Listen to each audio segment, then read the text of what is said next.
Welcome to the Bill Walton Show, featuring conversations with leaders, entrepreneurs, artists, and thinkers. Fresh perspectives on money, culture, politics, and human flourishing. Interesting people, interesting things. Welcome. I'm here today to talk with you about China. As most of you know, I've been studying China with more depth and concern in the last 6 months. They're much in the news now because of the trade issues that are out there with Trump's tariffs. And to understand China better, I brought in two fantastically expert men, Patrick Malloy, Stefan Hulfer and Patrick Malloy. Thank you. I get my experts confused from time to time. Patrick is a former commissioner of the U.S.-China Economic and Security Review Commission. He was general counsel to the Senate Banking Committee and was assistant secretary in the Department of Commerce's International Trade Administration. Patrick, welcome. Thank you very much for inviting me, Bill. Yeah, glad to have you here. Stefan is a professor at Cambridge University in Cambridge, England, and he goes all the way back to serving in the White House during the Nixon and Ford administration. You were there for 7 or 8 years, as I recollect. He's a prolific author on international affairs, and specifically as relates to China. He's written a great book called China, the Three Warfares, and also China in the Year 2030. And I'm very interested to see where we learn China will be in 2030. So starting back not at 2030, but maybe a little bit back in history, Stefan, do you want to give us a sense of where China is coming from? So we can figure out where they are today, and then perhaps we'll figure out where it's all going from here. Well, the China story is really a very long one, and of course it extends back beyond where I'm going to begin in the 1970s. But in the early 70s, Henry Kissinger and Richard Nixon decided that they would recognize the People's Republic of China, and they would arrange a full relationship between the U.S. and China. So Kissinger was dispatched to Beijing, where he was met by Zhou Enlai, Mao Zedong's number 2, and an experienced intelligence officer. Zhou Enlai was well-trained and with great depth, had researched Kissinger's background. And he, in effect, seduced Kissinger, calling him a great professor and the global statesman and all that sort of thing. And they... Oh, I can't believe it. He seduced Kissinger through ego, massaging his ego? Just massaging his ego, yeah. And Kissinger came to believe that they could forge a relationship based on, essentially, what China wanted and what the U.S. might be able to give, and how we could, together, oppose the Soviet Union at the time. And that was a big deal. I mean, we needed to find allies in resisting the Soviets. So we developed a relationship with China that was it was very transactional. The trade was not immediately a major issue, but the assumption was that if we traded with China, American corporations would benefit, Americans would be employed, the Chinese would benefit on their end, and that eventually China would develop into a market economy and then a democracy. That concept was at the center of Kissinger's thought and at the center of American policy and our assumptions, and it was dead wrong, because China did not develop into a democracy. It never developed a full market economy, or even I guess you could say it has a partial market economy. And we end up at this very difficult moment on trade questions today because of China's having taken advantage of American technology and China, because exports. of the under Mao from 49 through, when did he die? 76, 76. was utterly impoverished for the entire time he was he was in charge. He tried all the centralized command and control, Soviet-style plans. They all failed. So at the time they the went Great over, it was a Famine. failed country economically anyway. And- Millions of people died from the famine in China. And, Mao had all sorts of ideas. He had the backyard steel furnaces. They were Yeah. going to create steel in their I backyard. always wondered what those look like. They looked like a barbecue pit. Pat, what's your take? I think you can't understand what's really happened here with our China relationship without understanding of what the Chinese call their Century of Humiliation. The Chinese are a very old and sophisticated civilization. They were a very prosperous society. Around the turn of the, around 1820, around that period, the Western guys suddenly show up out in Asia, and they want to, the West, the Brits, French, others, they have superior technology. They're not as wealthy. They want to trade with the Chinese. They want the tea and the porcelains and the silk. Isn't it true? Was it somebody estimate the Chinese GDP was 30% of the 30% world of the world GDP GDP. in 1830? About that around period. then. So Yes. That's about right. Yes, So they were completely dominant They were- economically. they were the dominant society in Asia. Other countries paid them tribute. Yeah. They were the hegemon of that era. The Brits wanted to trade with them. They went up and visited with the Chinese and offered what they had, and the Chinese did not say anything you have is worth giving. So they didn't want to trade with them. In fact, they explicitly said, "We don't want what you have." Yeah, And they sent the British home. home. Is that right? Yeah, they really did. I mean, this was the time when the Chinese had sent Admiral Zhao, remember that? Around the world. They had a fleet of 300 ships. That was earlier, yeah, than this Yeah. period, yeah. Well, they But took they them- were a very sophisticated old civilization. They didn't want our collected works of Shakespeare or No. the, But what the Brits found was they could grow opium in India, yeah. sell it into China, and get the foreign reserves and then get the money that they needed to buy the Chinese silk, tea, and porcelain. Around 1840 or so, the Chinese said, this isn't working out too well, a lot of bad things happening in our society, and they tried to shut it off. And the Brits went to war to keep that open. And it quickly found out that the Chinese were not the very good technology and warfare at that point. And so they took the Chinese apart.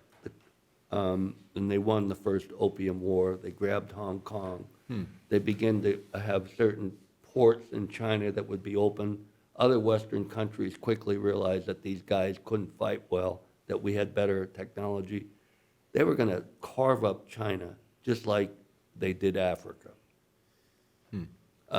There was a series of disasters for China during that period from 1840 to 1870, 1880. Then the Japanese came in 1894, and they took Korea away from them, and they took Taiwan away from the Chinese. The whole civilization was falling apart, and they blamed the West, and they tried to develop ideas, how do we regain our power and our wealth? There were many different efforts to stop the decline. It didn't. The emperor fell, 1911. The whole emperor period fell apart. They tried a republic. They had civil war in China.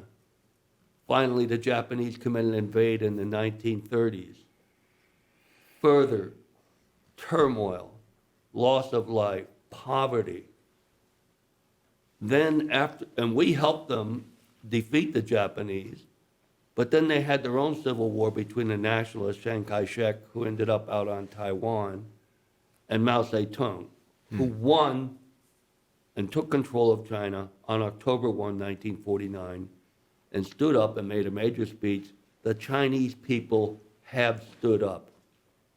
In other words, we're not going to be pushed around anymore. And he tried to rebuild the China through a centrally planned autarkic economy. It didn't work. He had the Great Leap Forward, which He had a which lot didn't of, work. he had a lot of great leaps forward. The Cultural Revolution. Yeah, well. The whole place was in turmoil. He dies in 1976, and the genius Deng Xiaoping, who was an accomplice of Mao earlier on, but then was banished by him and then came back, he got control. He said, if we want to build a powerful China, we need foreign markets, foreign know-how, foreign technology, and foreign investment. And if we get those, we can start building a very powerful And didn't he write a booklet called China, or Capitalism with Chinese Characteristics, or something like that? Well, There that's was what they said. That was later on that they said that's Okay, what He they so had were a they- little doing, yeah. red book, which was a I actually, collection of his I found a sayings. copy of that in an airport. Yeah. Oh, this is interesting. Yeah. But what, the thing that you have to understand about this guy was he went to Japan and saw how they developed. And he said, we can do this, but we have to entice the Western companies to come over here and help us. Well, one Now, thing. wait a minute, I just want to finish Yeah. up. Nixon and Kissinger never did finish the recognition of the PRC as the legitimate government of all of China. Remember, we were still pretending that the government on Taiwan, PRC's People's Republic of, People's Republic of China, yeah. is the communist government. Yeah. We were still pretending that the nationalists who had fled over to Taiwan after the loss of the Civil War in 1949 were the legitimate government of all of China, and we dealt with them. Nixon and Kissinger started the process of moving the recognition. It wasn't finished under Nixon, and then Nixon, remember, had his problems and had to leave office. And then it wasn't done until 79, and it was done under Jimmy Carter and Zbigniew Brzezinski. while we're in the history mode, I just wanted to establish something. Yeah. We've had a lot of fantasy thoughts in foreign policy, like we could turn Iraq into a liberal democracy. China has no history of liberal democracy. It's all been ruled by an emperor for 3,000 years. Absolutely, it's been hierarchical. So there's never been any market. The only- Maybe a market, but not a democracy. The only brief period when when you could sort of look for democratic tendrils Yeah. was after 1911. Yep. When Sun Yat-sen became the president of China. This is and- the republic. and That, this That's is the the republic. republic, yeah. But that didn't last long. No. And there was no tradition of democratic government there. The cultural background of China's politics, it's rooted in Confucian thought. Confucian thought being very, again, hierarchical, deriving from the father and the family and responsibilities that people have to support and sustain that. Politics grew out of that. It had to be consistent with it. And so you didn't have a lot of room for experimentation. But as you say, I mean, I think that's a very good summary, Pat, because it gets us right up to basically the period when Nixon and Kissinger were trying to find a way to open relations with China. And 1971, 72, Carter, when he recognized China, he de-recognized Taiwan. That is to say, he moved away from the nationalist government on Taiwan, which has since become a very powerful democratic statement in East Asia, perhaps the most dynamic country in terms of economic growth and open elections. No election in Asia that I know of is free and fair, Yeah. but they are pretty good in Taiwan. So that's how that began. I mean, it was the beginning of essentially when we ceased to recognize that government. They had to go off on their own, and they struggled all the way through this period until, frankly, today. They were our 10th largest trading partner through this period. Yeah, I want to come back to this history thing because I think it's so important. Okay. When I first went to China in 1981, I went to Shanghai, Suzhou, and Beijing, but I remember going to the Bundan area of Shanghai. Not a lot of the Chinese spoke English, but I remember particularly there were a couple students who told me there used to be signs down in the Bund in Shanghai, no Chinese or dogs allowed. You should mention that this was the German zone.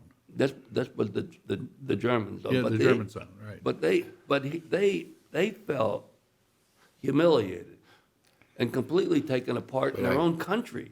I maybe understand the no Chinese part, but the dogs part too. That You know, what the Germans like dogs. Bill, we had signs like that in this country. Well, yeah, Yeah, and, yeah, I mean, yeah. yeah, when they were building the railroad on the west coast, Yeah. there were signs at saloons and hotels that said, no Chinese or dogs. Well, let's Anyway, come back continue, to Pat. Taiwan This is- yeah. for one Yeah. second. President Nixon and Henry Kissinger, they signed the Shanghai Communique, Yeah.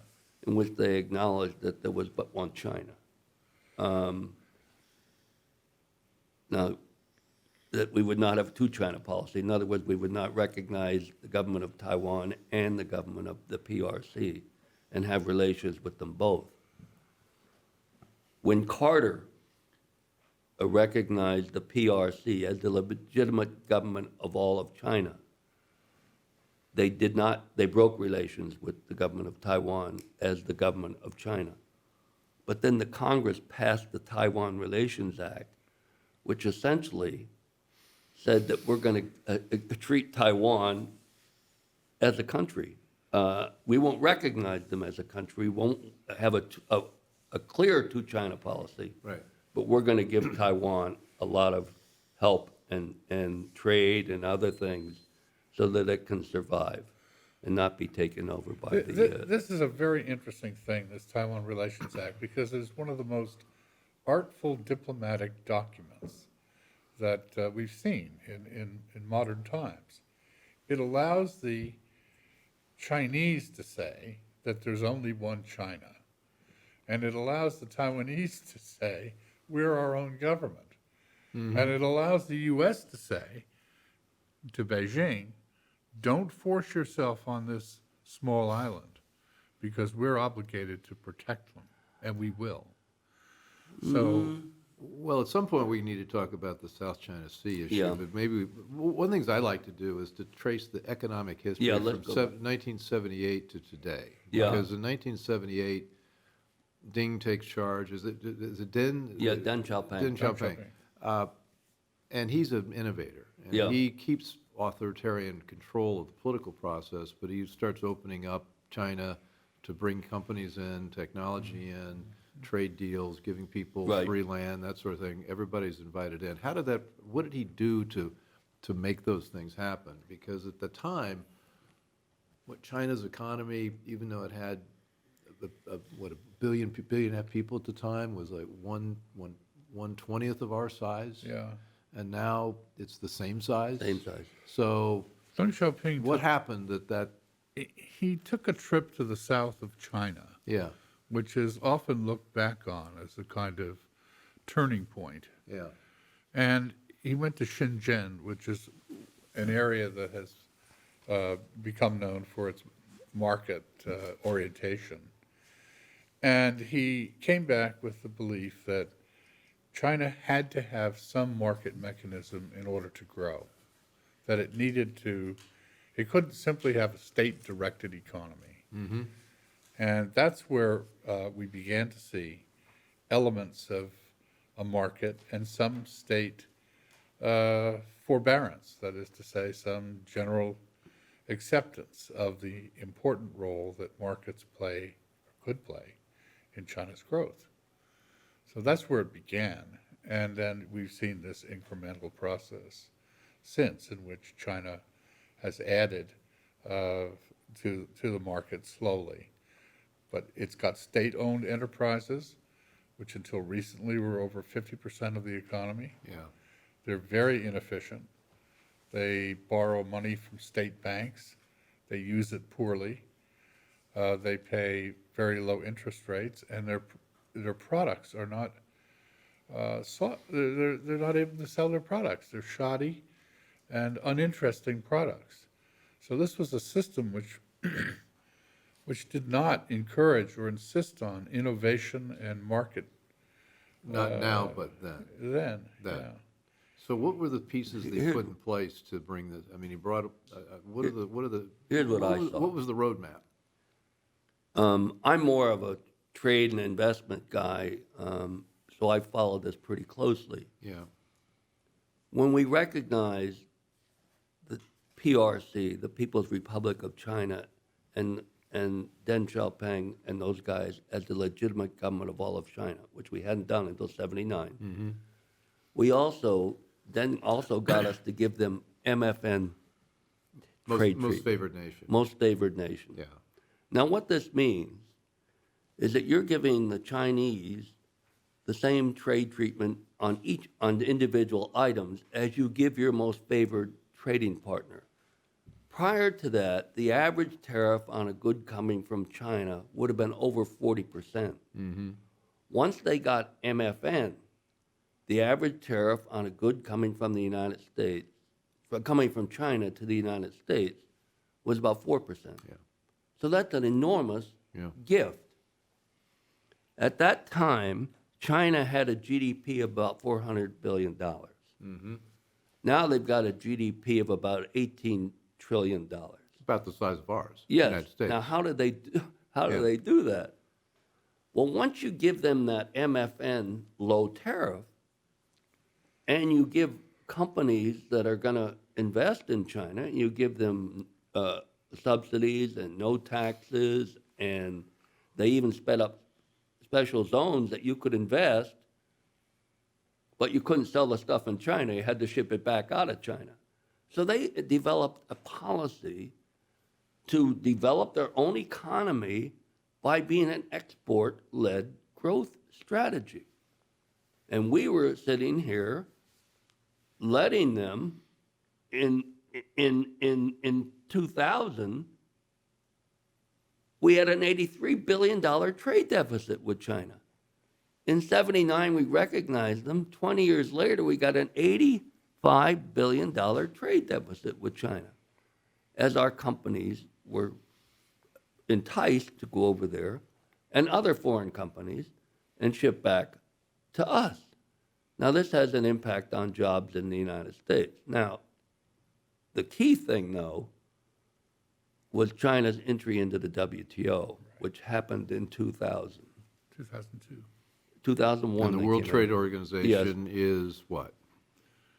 It's the international I was- framework through which a multilateral Yeah. Yes, trading that's what agreements. it Okay, I is. just want to, Yeah.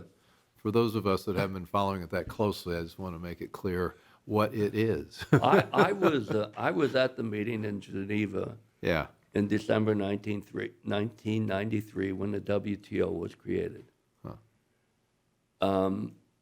It came out of, they used to have something called the GATT, the Global. GAT, General Agreement on On Tariffs and Trade. Trade. Okay. Okay, I think I Now- remember that, yeah. The WTO began to get into a lot of other than tariffs. Yeah. They get into banking services. That's when we on the banking committee said, what is going on here? And we wanted to understand it better. So I was sent over. We found out that people wanted to give MFN trade treatment to other financial firms that weren't giving us any market opening commitments. So I was sent over there to keep financial services out of the WTO. But I remember Mickey Cantor telling us that Section 301 of our trade law was going to be survived. Section 301 of our trade law is where a country we could identify if they were committing an unfair trade practice like currency underpricing, you could punish them and put tariffs on them.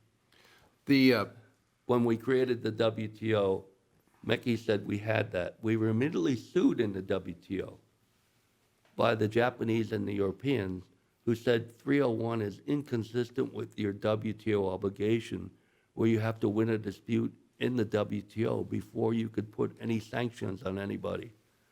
And we said we would only use 301 after we first win a dispute in the WTO. Well, there's a piece in Foreign Affairs, I think, that was written by Kurt Campbell and Eli Yeah. Ratner. Yes. And it's interesting because we weren't crazy then, we were just wrong. And that there are all these assumptions that by bringing China into the world economy and making them more wealthy, that somehow that wealth would increase their desire for democratic liberal institutions, and we would neutralize China because we brought them into the trading system. And then the other thing I think we're realizing we're wrong is that the free traders, and I think the policymakers in the United States, looked at low consumer prices, gee, you can import stuff cheaply from China, as the greatest good, and forgot about the manufacturing and the jobs that were on the other side of the equation, which is why Donald Trump is president of the United States now. Absolutely. Because the whole theory of low prices swamped the idea of protecting manufacturing and protecting jobs. Okay. That's a good point. I think you have to come back. We look at this decision to bring China into the WTO. That wasn't a unanimous. A lot of people had grave doubts about doing that. How did the votes line up? In the House of Representatives, it was a very close vote. The majority of Democrats, including Chuck Schumer and Nancy Pelosi, were opposed to it and voted against bringing China. Because here's what we were going to do. You were going to give them permanent MFN trade treatment. Prior to that, we could only give China MFN 1 year at a time because we had a law that said you can't give a communist country permanent MFN trade treatment. So we had a stick we could use each year in case Each we year, didn't like the... each year, yeah, if China yeah, wasn't behaving yeah, properly, we could It take was it a away. terrible mistake to Yeah. give it up. Yeah. Because we were unable to manage or govern the Chinese after that. There was up until '89. Remember? Look, I just want to drill in. Who was in favor of this terrible Okay. mistake? What were the Okay. politics? Yeah. Pat, I bet you could tell me. I saw it. Here's what I saw. What did you see? I saw that the multinational corporations were very much, and the Wall Street guys were very much in favor of this decision. And they told members of the Congress, we had an $80 billion trade deficit with China at the time this is going on. They said it would help reduce our trade deficit with China because we would get better access to export into the Chinese market. Mm-hmm.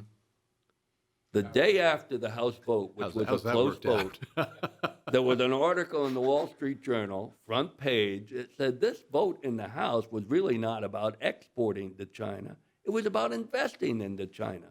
Yeah. So that's what it really was about. In 1980, we had a $80 billion trade deficit with China. Now, since they joined the WTO, last year we had a $370 billion trade deficit with China. Yeah. Since they joined the WTO in 2001, it was done. Clinton got the vote passed. Bush finished it up and brought China into the WTO in December 2001. Since this happened, we've had about $4.5 trillion worth of trade deficits with China. Now, what do we say? I've changed my position on trade deficits Yeah. as I've dug into this more. Yeah. What do we say to the people that trade deficits don't matter? Do you want to? Do you want to? I've got an answer. I'm ready to go. But I used to, Paul Krugman wrote that I think in no important way are countries really in competition with each other. And yet I don't think the Chinese exactly see it that way. I don't think they see it that way either, and I think that they matter because the effect of these deficits can be they have a very bad effect on particular industries or particular areas of the country, which we've seen with China, Midwest. But I think they really do matter. Here's my theory, and I haven't written as many books as you guys have, but my theory is that, and this comes from my experience in business, you don't just design a product and then send it to somebody to make it. And that's sort of what we've been thinking about manufacturing, is we get all the brainy people here in the United States, and then you give it to somebody to make it, this trivial little thing that we don't have to do. What I think happens in the creative process of making products is that you learn a lot when you manufacture it that you don't know when you design it. And so when you just allow your manufacturing to head offshore, you've given up a lot of information that you need for innovation and growth. And so if a nation its wealth is its productive capacity, I don't think you can divide a line between, okay, here are the people who are going to be in offices in Silicon Valley designing this, and here are the people who are in China going to be making it. People in China are going to know a lot more about how this is made than we do. Bob Lighthizer, who was our USTR, Yeah.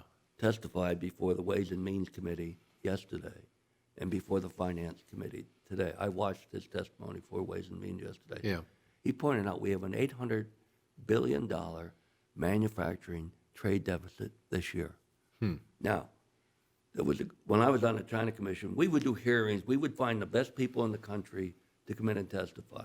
I remember there was two professors at Harvard Business School, Willie Shee and Joe Pisano. Yeah. And they came in and they said, when you are outsourcing your manufacturing and your technology base, you're going to really harm your ability to innovate. Yes. And if we're going to be That's the my- innovative yeah. economy and we're outsourcing our ability to do so, Yeah. this is enormous problem for the United States of America. Now, the Chinese in their 2025 plan identified 10 key technologies that are going to be the key technologies they think of the coming century, and they want to be dominant in those by 2025. Artificial intelligence, Internet of Things, that sort of. And that's why the administration and Bob Lighthizer are bringing a suit against them, because what they do now, they have all of our companies that put all this investment into China. And they say, you want to be a friend of China, you ought to put a R&D lab in here as well. You ought to transform, and then you get better treatment here. Our corporations, who are focused on only making their shareholders wealthy, and the CEOs have told their own compensation to their ability to make shareholders wealthy, they don't feel they have any responsibility to this country. Their responsibilities to their shareholders. So your view- This is an enormous problem for the United States, our corporate governance. Your view is that the multinationals, Yes, governed by shareholder profit maximization Yes. gods, yes, CEOs are incented to make short-term deals in Yes. order to maximize earnings, yes. and they don't care about trading technology to China because they're making their numbers. Now, Yeah, this is true, and not only that, but they enter into joint venture agreements. Yes. In which the technology is passed to the Chinese. They share their research with the Chinese. And essentially they're hollowed out by this process.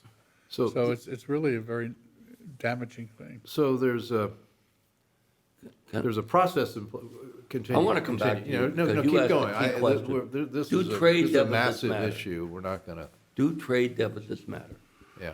Okay, we have an $800 billion manufacturing. I heard my answer. I want to hear your answer. I'll give you what Warren Buffett Okay. says. Yeah. People think he's pretty smart. I do He's too. pretty smart. He wrote an article in Fortune magazine in October 2003. Yeah. Entitled, "The Trade Deficit is Going to Sell the Country Out from Under Us." He says, we're like a rich family on the hill. We have a nice farm. Each year, we're selling off part of the farm. That's the foreign investments now buying American companies to support a lifestyle we're no longer earning. We're selling off part of our patrimony to support a lifestyle we're no longer earning. And he said this, in time, is going to be very bad development for the country. And you see more and more of our economy now, and all of the economists are saying, well, we want all this in foreign investment. Well, where is the foreign investment? It's because we've run $4.5 trillion worth of trade deficits with the Chinese, they have a lot of money. And they're now buying key technologies Our in this cumulative country. deficit with them since 1990 is $4 trillion? 4.5 trillion since they joined the WTO. Okay. which is a disaster. We ought to talk about what they're doing with that money. Yeah, I mean, that is the problem in the South China Sea. The Chinese have gotten a great deal of confidence about their ability to project force throughout Southeast Asia and throughout the South China Sea and the East China Sea, which is in areas near to Japan. They have essentially claimed 90,000 square miles of sea and islands and outcroppings as part of China. And they're not only claiming existing islands, they're building islands And they're building islands. out of nothing, just- out of off Yeah, of but reefs, just to stay with on top of reefs. The claim is based on Yeah. the notion that historically Chinese fishermen found left bits of pottery and other artifacts around these places. Chinese have found these things and say, well, we were here first, and this is our territory. So implicit in what we're saying, though, is this is not just about trade and economics. This is about territorial, geopolitical expansion, and You they have bet. ambitions. It certainly is. They're Yeah. using the money to project power and influence. let me, And with that, yeah, with that, you have a situation where the Chinese have, for example, they've claimed parts of the Paracel Islands, the Spratly Islands, islands off of the Philippines, islands which are claimed by 5 and 6 other nations. But because China is so powerful, so large, so much money, and in fact is using it to buy off politicians in the Philippines who object to this, they are slowly but surely moving into the South China Sea with great force. I have to say that China's ability to suppress objections in that area is really quite strong. And our response has been very weak. Countries look to us to say, well, gee, this is not a Chinese lake. This is a major international waterway through which 1/5 of the nation's commerce flows every year. And when you look at the way China has pursued this, and you see that the UN Convention on the Law of the Sea had a court case brought by the Philippines which challenged China. That was the UN court in The Hague. That's right. Yeah. That court found that China had no feasible or legal claim to the South China Sea or any of its outcroppings. But China ignored that and has demonstrated a cavalier dismissal And so they of the rule of law. they dismissed Japanese concerns, Singaporean concerns, Yeah. Taiwanese, the whole.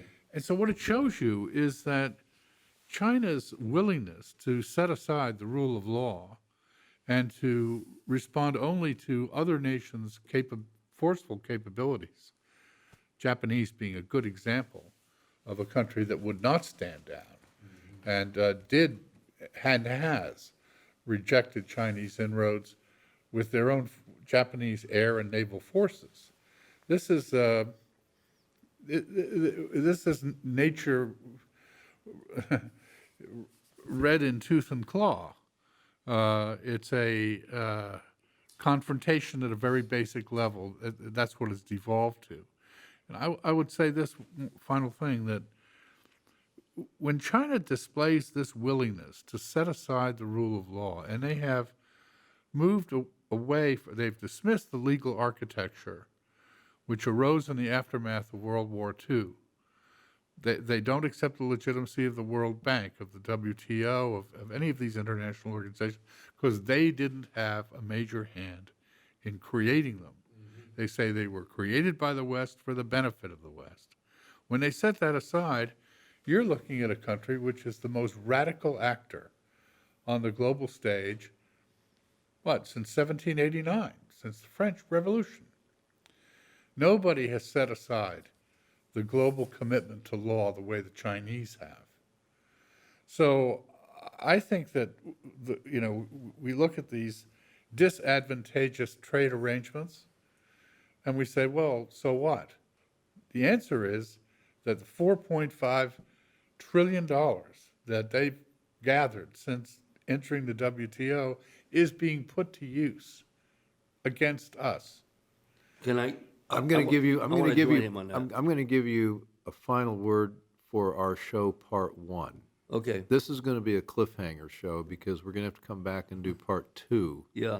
Because I want to figure out how we deal with this, Yes. and whether we can go back or whether we go forward, or how we are where we are now. Yeah. So Pat, Here's what I want once you wrap up I want part your readers 1, to I want to get you guys back for part 2. The Chinese use a term called, we want to build our comprehensive national power. Yeah. They had that bad century and a half. They want back. They say we do that by building our industrial manufacturing and technological base. Upon that, we will build our military capabilities, and upon that will flow our political influence worldwide. Let me just read you what the China Commission, in their 2014 report to the Congress, Bipartisan China Commission, China's rapid economic growth has enabled it to provide consistent and sizable increases to the PLA budget to support its military modernization.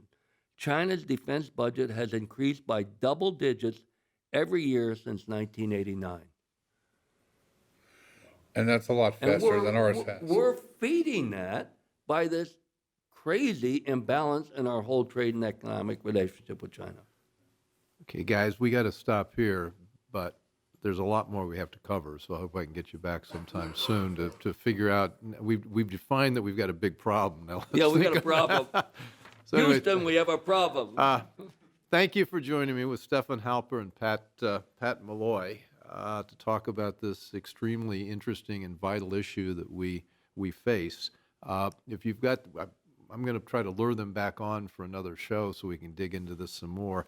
But if you want to reach them in the meantime, Pat can be reached at PMULLOY at sso.org. At sso.org. Okay, Yes. so pmalloy at sso.org. Correct. And Stefan, you're at? I'm at hrbsh at aol.com. Okay, well, thank you. Thanks for joining me, and we'll talk with you soon. Thank you, Bill. Thanks much, Bill. Thanks, Stefan. Thanks for listening. Want more? Be sure to subscribe at thebillwaltonshow.com or on iTunes.